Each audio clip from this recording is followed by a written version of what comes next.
Which is better, mag-DIY or mag-book through travel agency? Well, weigh your options after watching this video. Even when you feel low, you can still go. Even when you feel slow, you can still go. Even when there's no hope, you can still go. I never answer to no, man, I still go.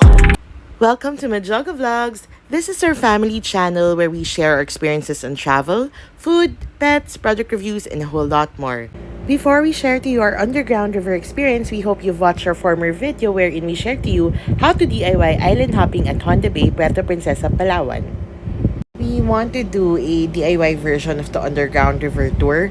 That's why we scheduled it on the last or third day of our itinerary in Palawan. If you want to do a DIY underground river tour or a cheaper version of it, you just go to Puerto Princesa Subterranean River Office. You need to sign up there so that you'll get the permits and pay for the fees. So if you want to go there, just type in Palawan Museum and the Waze pin and you'll be here. Kaya pala pinagtitinginan ako ng mga tao because hindi pala ito yung papunta sa office. May better version pala which is using the stairs dun sa gilid ng building. Iwasan nyo mapanghusgang mga tingin ng mga tao. Dumaan kayo sa tamang daan sa hagdan na yan sa gilid ng building. And makikita nyo tong pinto na to. Pasok kayo dyan. Ito yung office nila. Ganda, no? The challenge of doing this is that every participant should go to the office, show up themselves, register, show their valid IDs. Hindi pwedeng ikaw yung magre-represent for others.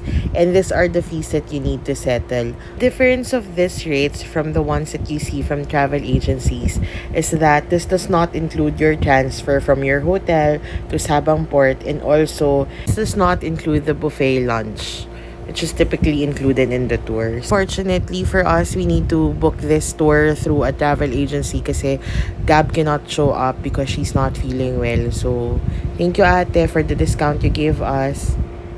Comment down below if you want to know about this travel agency. Happy birthday to you.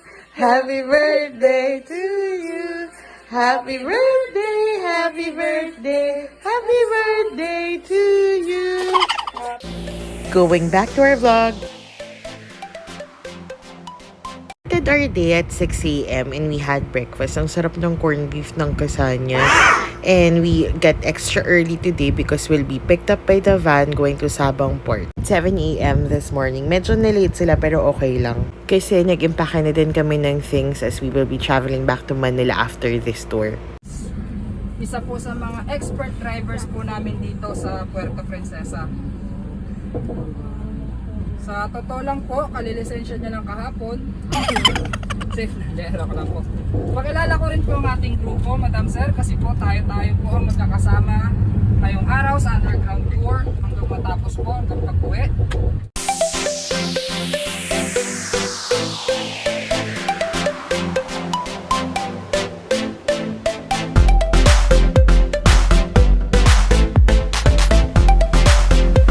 Lang siguro yung biyahe o mahimbing lang talaga yung tulog namin.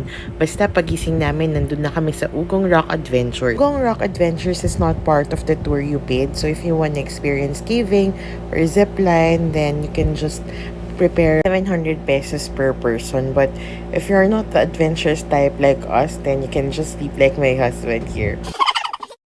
Since you're in a joining tour, you have no choice but to wait for others to finish. So this will take about 30 minutes to an hour, the most. After Ugong Rock Adventures, you'll go to the restaurant for your buffet lunch. They offer here tamilok. It's the woodworm. It's a Palawan delicacy here in Puerto Princesa.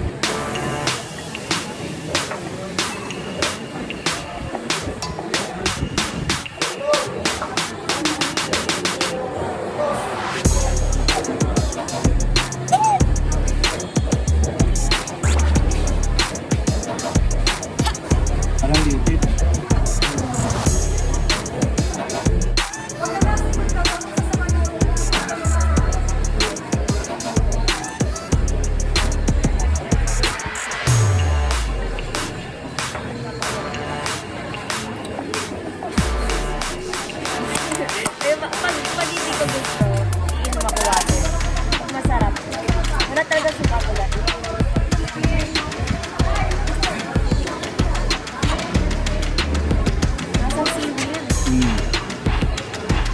Tahong kalabaw talaga lasa. Isang kalabal. If you're on a DIY and you want to eat here, it costs 350 pesos per head. Surprisingly, there are a lot of ATM machines in the area, so access to cash is not a problem here. This is the port where you can ride the boat. So if you do the DIY, this is where you will wait, as they would need 6 passengers for them to allow the boat to sail off.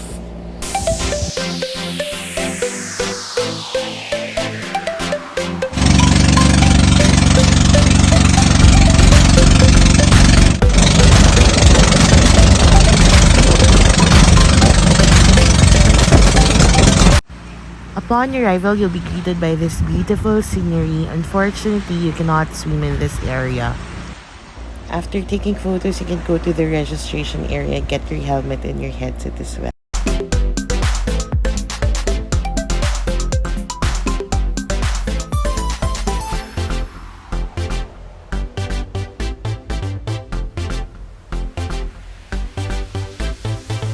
We did not take too much photos and videos, as we also enjoyed the tour ourselves, and no camera would do justice to this beautiful creations.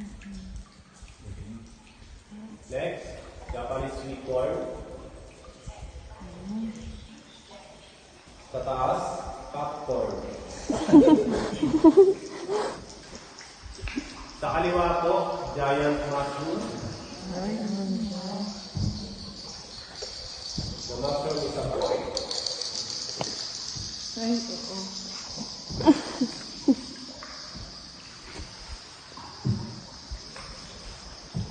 Yan po yung salad.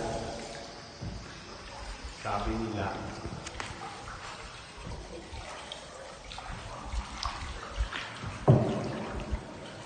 Ito naman po yung pipino. 1/4 sayo eh.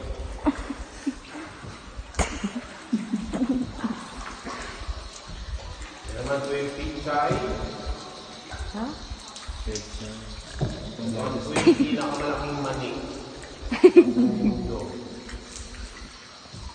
Sa baba ko, para siya snake head. Ayaw nga. Parang lang po yung mamayang totoong snake head. Stone eggplant. Katabi niya po yung tortang talong. Mataas po yung puso ng saging.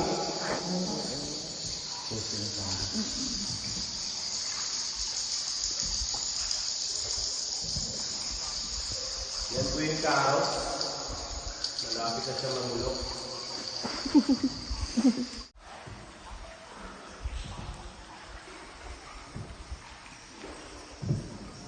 Ito naman po yung mga peanut butter, ha? Ano na?